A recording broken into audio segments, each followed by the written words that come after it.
j'espère que vous allez bien. Je me présente, je m'appelle Aménan et bienvenue sur l'éveil ivoirien. Donc l'éveil ivoirien de base c'est un média qui vise à traiter donc des sujets liés aux afro-descendants. Mais comme j'ai immigré de la France vers le Canada et qu'on me pose énormément de questions sur le sujet, j'ai décidé d'en parler.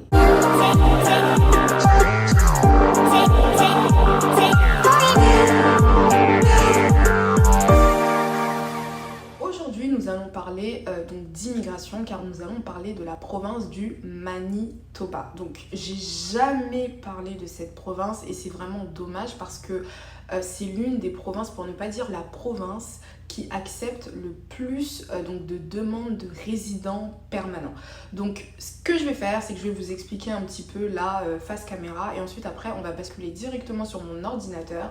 Comme ça, je vais pouvoir vous montrer tout étape par étape pour que vous puissiez faire votre demande en fait vous-même. C'est super important. Avant de commencer à parler du Manitoba, je voulais vous dire aussi que je vais créer donc une playlist résidence permanente. Comme ça va être beaucoup plus simple en fait donc de répertorier toutes les vidéos en rapport avec la résidence permanente parce que je vais en faire beaucoup.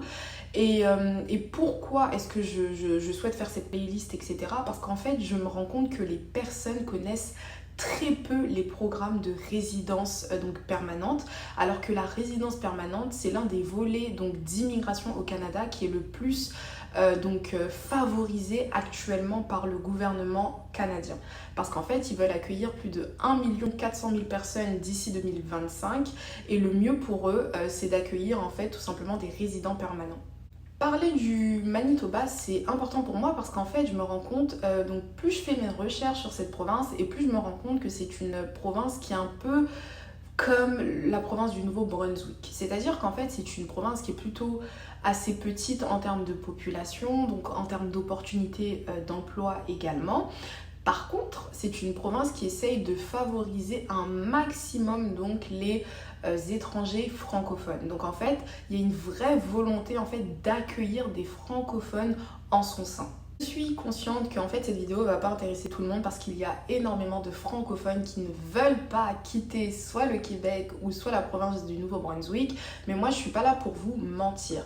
C'est l'une des provinces qui accepte le plus donc de résidents permanents déjà de 1. C'est une province aussi qui propose de plus en plus d'opportunités d'emploi parce que c'est une province qui se développe de plus en plus grâce à l'immigration, grâce au financement en fait du gouvernement du Manitoba, etc. Donc en fait c'est quand même une province qui est assez intéressante. Et puis en termes de coût de la vie, il faut savoir que le Manitoba à certains endroits peut être considéré comme étant moins cher même que le Nouveau-Brunswick et plus avantageux. En fait, c'est intéressant d'être au Manitoba. Pour les démarches de résidence permanente, vous allez vous rendre compte donc sur mon ordinateur que vous avez la possibilité de disposer à la province uniquement un test de français. Donc ça c'est super important parce qu'en fait la province ne vous oblige pas à prouver que vous parlez anglais et français ou uniquement anglais. La province elle va calculer en fait en fonction donc du nombre de tests que vous passez déjà de 1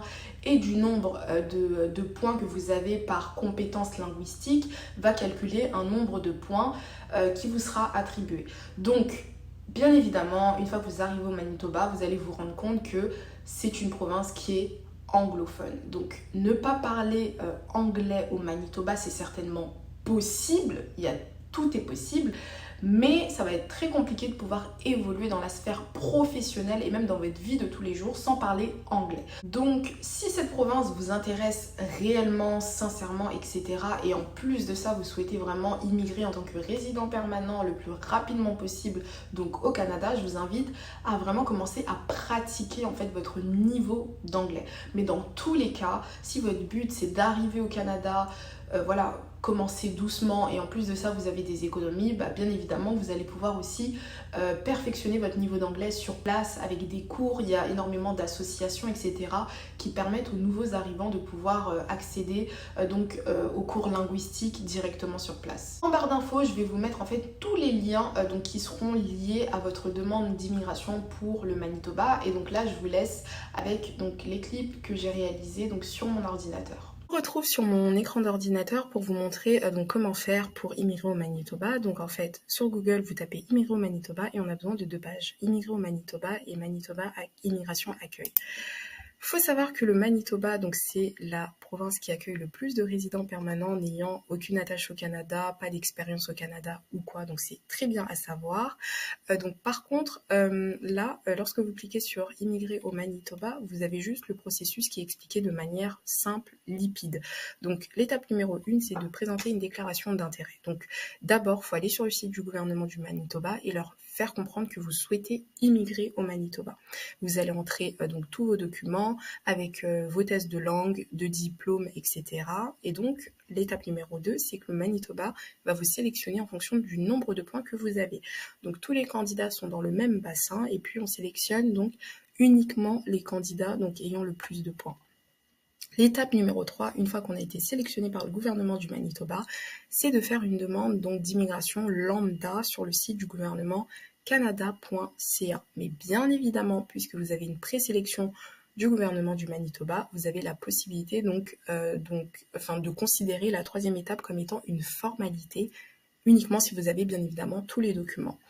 Chose que vous devez savoir donc, en quelques points. Donc déjà de 1, il y a des tirages au sort tout au long de l'année. Donc il n'y a vraiment pas de limite de temps, de délai, etc. La deuxième chose, c'est que il faut avoir tous les critères d'admissibilité, sinon votre demande elle peut être refusée.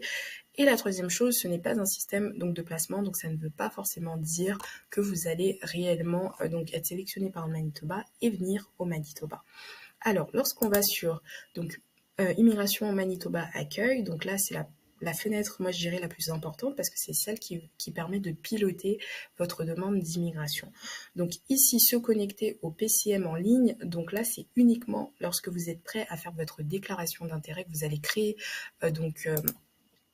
un nom d'utilisateur et un mot de passe. Donc moi j'ai mis n'importe quoi, je ne peux pas me connecter, mais donc voilà, vous pouvez créer votre portail. Ensuite, ici, vous avez la possibilité de comprendre et de présenter une déclaration d'intérêt. Donc là, c'est juste pour vous montrer donc comment ça se passe. Et pour moi, le point le plus important, c'est de comprendre le système de classement. Donc, il faut savoir qu'ils vont vous attribuer le nombre de points en fonction de vos compétences linguistiques, vos études, l'expérience professionnelle et d'autres critères. L'avantage du Manitoba, c'est que c'est une province qui favorise énormément l'immigration francophone en son sein. Donc, si vous ne passez pas de test d'anglais, c'est pas grave, on s'en fout. Mais sachez que si votre test de français démontre un niveau de compétence de plus de 5, vous allez avoir plus de points. Donc c'est vraiment avantageux. Et ce que je voulais dire aussi, c'est que le Manitoba est une province qui favorise tellement donc la résidence permanente en son sein que dans d'autres facteurs, bon après il faut vraiment se pencher sur la question, lire le site, etc. Vous avez la possibilité d'inclure une lettre d'une personne que vous connaissez de loin, c'est-à-dire un membre de votre famille, bien évidemment, peut accompagner votre demande en expliquant qu'il peut vous héberger, vous sponsoriser, enfin pas vous sponsoriser, mais vous aider dans le processus, dans le financement de votre demande. Mais par contre, une personne éloignée qui ne fait pas partie de votre famille peut également en fait faire une lettre que vous allez inclure à votre dossier. Donc ça peut être une personne que vous avez rencontrée sur Facebook, ça peut être un ami d'il y a longtemps, ça peut être quelqu'un à qui vous avez déjà rendu un service. Donc cette personne ne peut pas inclure qu'elle va vous aider dans votre processus d'immigration, mais par contre, elle peut tout simplement dire qu'elle vous connaît et que vous êtes une bonne personne. Juste une petite lettre et ça vous donne plus de points. Tout simplement. Et donc voilà, donc là vous avez vraiment compris le processus de manière globale donc sur l'immigration au Manitoba, donc la déclaration d'intérêt, être sélectionné par le Manitoba et 3, faire sa demande lambda. L'autre chose que je voulais vous montrer que vous pouvez trouver ici, donc tirage du système de déclaration d'intérêt, c'est que vous pouvez voir en fait le nombre de candidats qui ont été sélectionnés, etc. Et puis dans la grille de points que je vais mettre aussi en barre d'infos, vous pouvez en fait essayer de faire une estimation de points que potentiellement vous pouvez obtenir, etc. Donc voilà, moi ce que je vous conseille de faire, c'est vraiment donc de vous pencher sur cette province du Manitoba. Ce sera tout pour moi, je vous mets tout en barre d'infos. Ce sera tout pour la vidéo, je vous invite à aimer, commenter, partager, liker et s'il vous plaît donc vous abonner, ça me permet de savoir en fait si vous aimez ce que je fais ou pas. Pour ceux qui laissent des commentaires, je pense que vous avez commencé à remarquer que je réponds donc de plus en plus et donc mon objectif donc à partir de la semaine prochaine c'est vraiment de répondre à tous mes mails, que tout le monde puisse être à jour et puis il y aura peut-être aussi une petite surprise, un nouveau concept que j'aimerais qu'on fasse ensemble, donc je vous invite à rester connectés et je vous dis à la prochaine pour une prochaine vidéo. Bye bye.